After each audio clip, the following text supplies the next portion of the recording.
It hasn't been seen in over 100 years.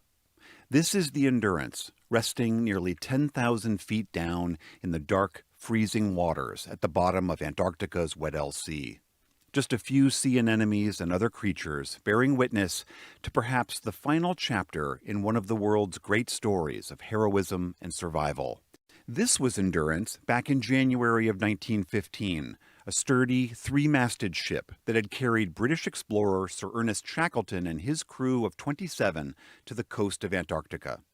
Shackleton's plan was to land and then cross the entire continent, which would have been a first.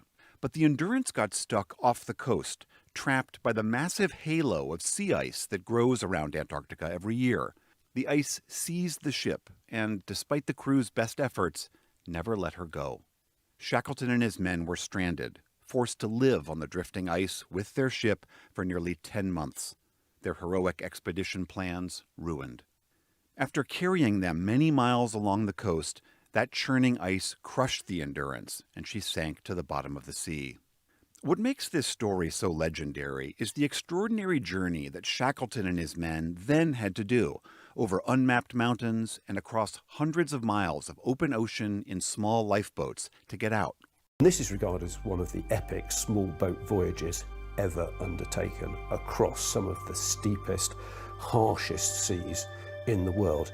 In this 2019 documentary, the director of the Scott Polar Research Institute explained how precarious their journey was to finally reach a distant whaling station. They'd done this epic boat journey and survived that, and then they have to do an epic mountain crossing as well because the whaling station was on the other side. All the time knowing that if they failed, no news would ever come out and the whole party of 28 would probably die. But they all made it.